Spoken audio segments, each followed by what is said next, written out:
نصيب الفرد التموين في شهر نوفمبر 2023. بشرى سارة للكل، 100 جنيه للبالغين و75 جنيه للأعمار الصغيرة. ايه الكلام ده؟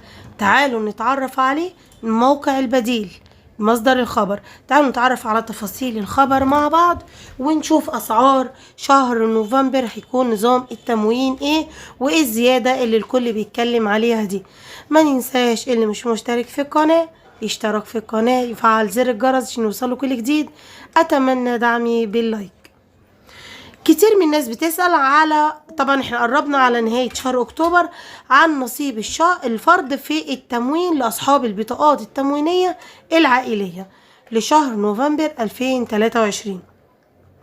بالأخص إن تم تداول على مواقع التواصل الاجتماعي في الفترة الأخيرة عن زيادة نصيب الفرد على بطاقة التموين، وذلك أيضا بعد انخفاض الأسعار وزيادة السلع التموينية بتوجيهات الرئيس عبد الفتاح السيسي.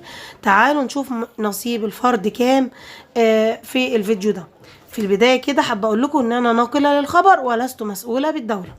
نصيب الفرد من السلع التموينية لشهر نوفمبر عام 2023 هو 50 جنيه فقط، بيحصل بها المواطن على السلع الأساسية المتوفرة ضمن سلع التموين. وأعلنت وزارة التموين والتجارة الداخلية عبر صفحتها الرسمية الخاصة بها على الفيسبوك إن مفيش صحة تماما لما يتم تداوله على زيادة نصيب الفرد على بطاقة التموين، كما إنه يقوم المواطنين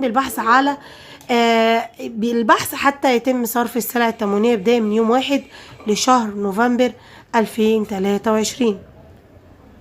عايزة اقول لكم ان هيستمر صرف السلع لغاية نهاية الشهر، ويكون نصيب الفرد 50 جنيه هيحصل بيها على زجاجة زيت 800 جرام وكيلو سكر، وذلك يكون حتى الفرد الرابع على البطاقة. اما الفرد الخامس وباقي الافراد هتكون حصتهم 25 جنيه فقط، بحيث لا تتعدى البطاقة الواحدة 4 زجاجات زيت و6 كيلو سكر. وأتاحت وزارة التموين والتجارة الداخلية عما يزيد عن 32 سلعة تموينية متوفرة بجميع المجمعات الاستهلاكية بكافة المحافظات زي الزيت والسكر. وطبعا كتير من الناس طالبوا بتوفير الرز على بطاقة التموين، طبعا بسبب ان سعره بره مرتفع جدا. يعني ما تصدقوش اي كلام من الكلام اللي بيتقال ده. طبعا اسعار السلع انا قلتها لكم قبل كده فمش لازم نعيدها تاني.